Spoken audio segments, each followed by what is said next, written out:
This might be of use to some fellow knife makers. It's a very basic and simple jig that I've made, which enables me to straighten warped or bent blades. And here I'm just running through a batch of knives before I go into heat treat to make sure that they're all properly straight to start off with. And all this jig is, it's so simple, honestly. It's just a block of wood with some holes drilled in it at intervals, and I've got a couple of steel bar pieces. They go in there. There's obviously free movement on the jaws of the chuck there, and then I get my knife. Let's just see a quick check of this one to see how straight it is. Right, there's a little bit of a bend in the steel, so I just mark the position of where the bend is with my finger and place the apex of the bend towards me, and then I've got another little rod. I'll just close the jaws and chuck it a little bit, not too wide. Another little rod, place it on the apex of the bend, nip it up, and apply a little tiny bit of counter bend, not much, because it's in its annealed perlite state, so it didn't take a lot to bend it. And then check it again.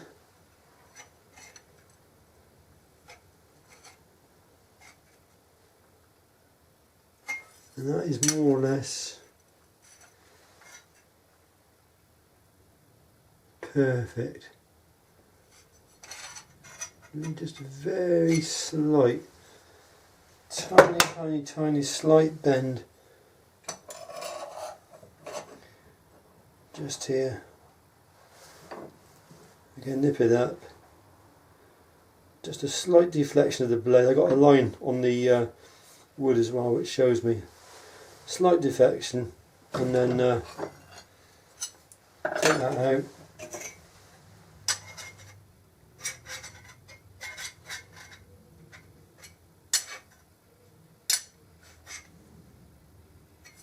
That's more or less it.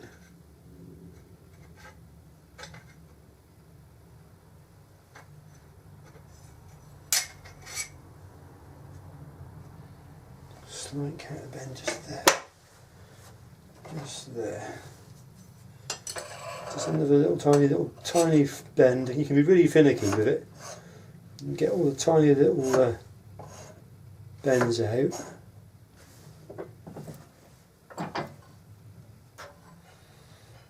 Then what I then do, just tiny amount of pressure. What I then do after I've straightened all my blades prior to heat treat, I then normalise them, and that means what I do, I heat them up first of all to a low temperature, and I put on anti-scale compound, and then I heat them up to about 680 centigrade, just below critical temperature, and hold them for a good long soak, maybe about half to 3/4 of an hour, and then let them cool down slowly, and then they're ready for their final hardening cycle. And when they come out of the hardening, they don't warp. I don't know if you can see that, but that's perfectly flat. I'll do another one for you. Because after you've ground them and you've drilled them and you've machined them and you've stamped the logo in and that, you do put hidden stresses into them. The warp on this one is so minimal, but it's still there. I'll see if I can show you. The warp is so minimal, but it's still there. You can just see it, and the apex of the warp is around about in the middle there somewhere. So I'll just give this a quick straighten. Just check to make sure where the apex is.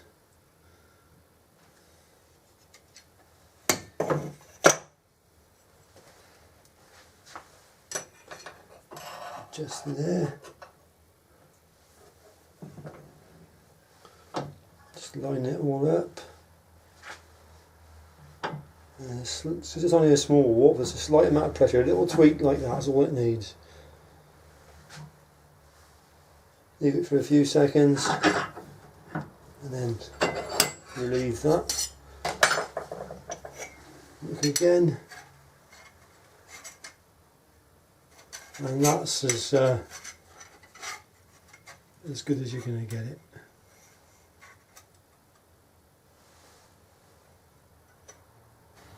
That's as good as you're going to get that. So it's a very easy and a controlled way of getting your blades straight before heat treat.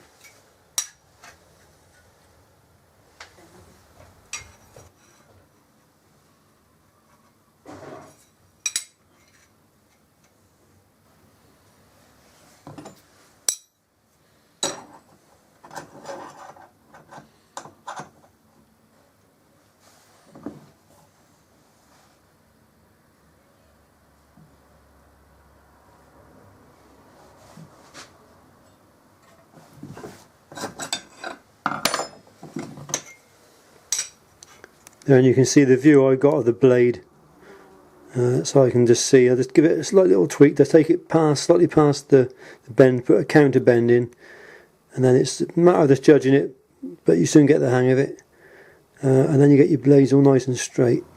Well, there they are. Another good test is to sit them all on top of one another and see if you've got any gaps. And it's obvious now that they're all pretty much as flat as they're going to be.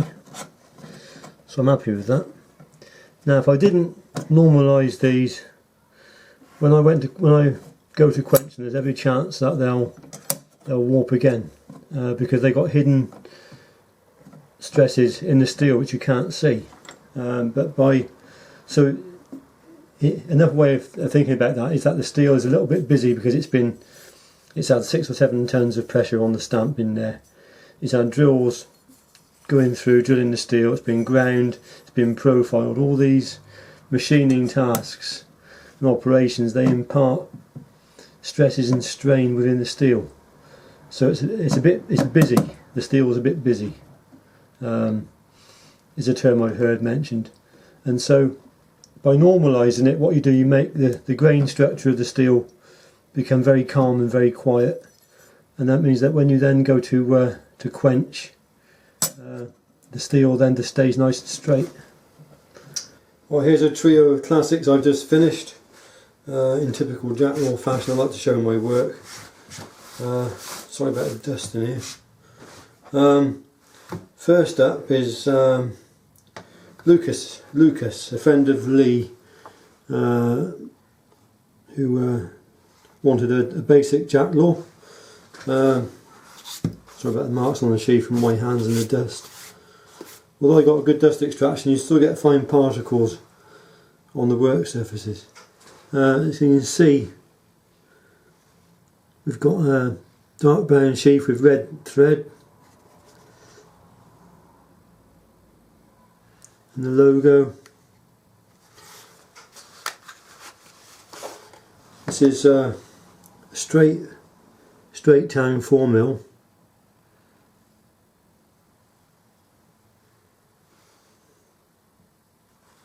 Came out quite nice, quite happy with that.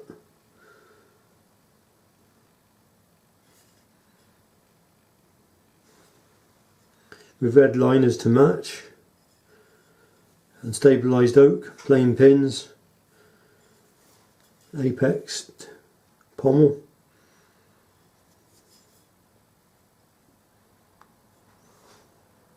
So that's for Lucas. Hope Lucas likes that, Lee.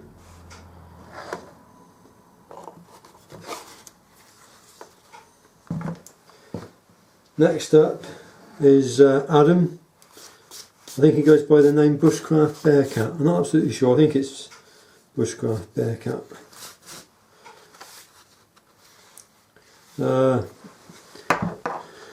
Adam didn't want red stitching, he wanted a dark thread, so I put black thread on the sheath. Hope that's okay, Adam. There's your logo. At the back of the sheath you've got a drain hole. I don't know if you can see that or not. There, you can now. All nice and clean. There's your dangler.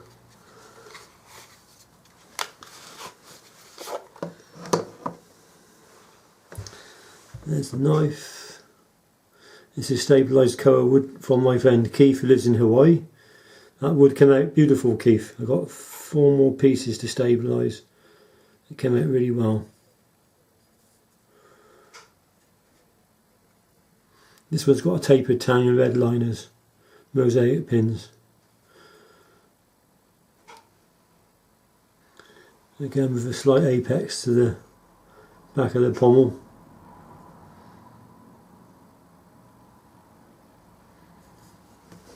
Look at your plunges.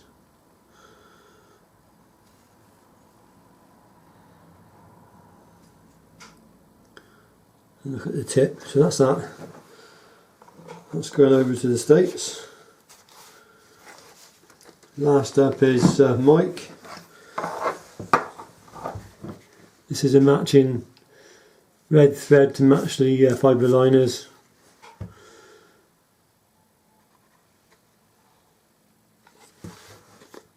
So again, a drain hole, stitching on the back.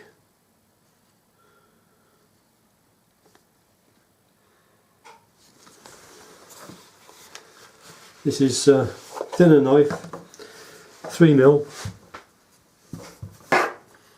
3mm blade with a 26° Scandi. So it's a very lean, should be a very good slicer. And wood, you know, for wood carving and general sort of tasks like that. Having said that, it's still quite a tough grind actually.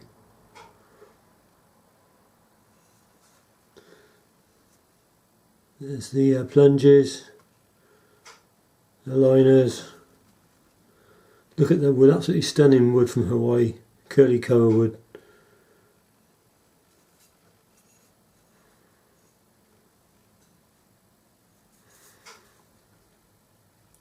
Slight apex pommel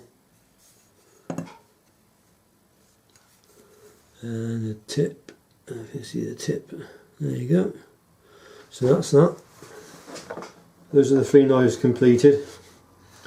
I got the kiln running in the other room. I'm just running a preheat cycle for the PCB powder, which stops anti-scale. I'll show you me putting that on now if you like. I've got the blades in there that I showed you earlier that I was straightening. They're just in there preheating now to a low temperature, about 320 degrees C.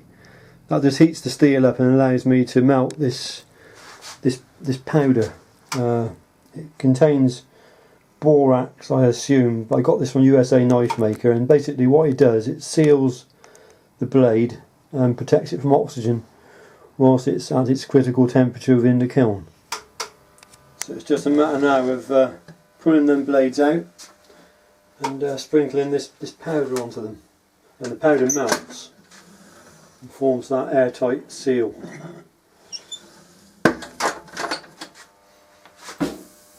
Always get the edges on first because that protects the cutting edge.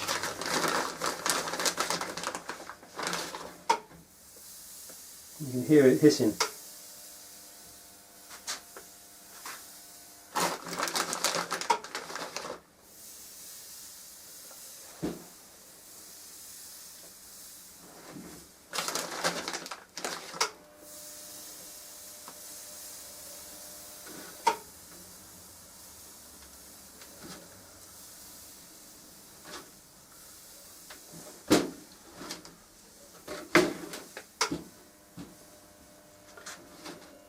Makes the blade look really black and horrible, but the main thing is it protects it from oxygen. So there you are, one blade which has been sealed away from oxygen.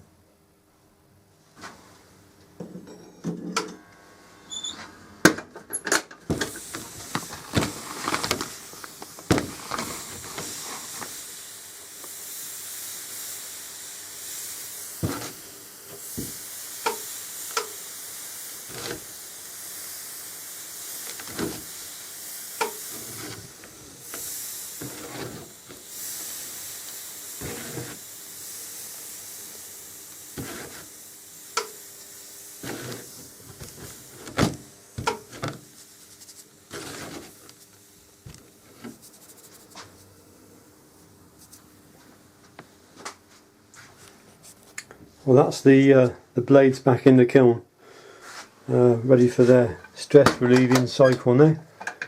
And you can see up on there I've got all my programs for the O1 steel. It's a matter of just entering program number 8, stress relieving. So I simply go to my kiln and I press recall 8, enter,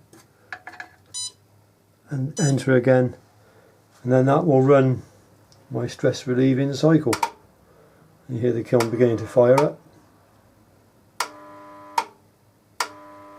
That buzzing of the elements drawing the current. And there's a temperature at the moment, so it'll ramp on up to the stress relieving temperature. And I'll hold it to soak for a period of time and then let them cool down slowly, and then the next stage after that will be the hardening cycle. Well, here's a quick update on the beard. I'm getting used to it, and Mrs doesn't seem to mind it at the moment. It is quite wild though, very coarse. I never thought it would be as coarse as that. I never grew a beard before. I don't know how long I'll keep it, but at the moment it's staying, and we'll take it from there. So anyway, that's the beard update. Mine tends to want to grow down here as well, which I'm not so keen on. But still, nature is nature, and you just got to go with it, I suppose. Anyway, I hope you've enjoyed that. It's a bit of a rigmarole having to go through all these various cycles and that, but I find that it's given me the results that I want, and that's the important thing. So anyway, once again, thanks for watching. I hope you've enjoyed the knives, and I hope that my straightening jig has been of interest to somebody. I'm sure you could quite easily adapt that actually to make it even better. I've already thought of a way of improving it, and that is to get 3 bars and have one of these slots. I've a slot, a central slot, or some slots this side which are elongated to allow the third bar to move in and out, and then you've got a very effective, albeit simple, straightening device. And with the actual jaws of the, although it's a very powerful 2-ton vice, you'd be surprised actually the amount of delicate control you've got with it. So I've straightened those blades with no problem at all, just very light pressure. So I hope that's been of help to somebody. Thanks for watching.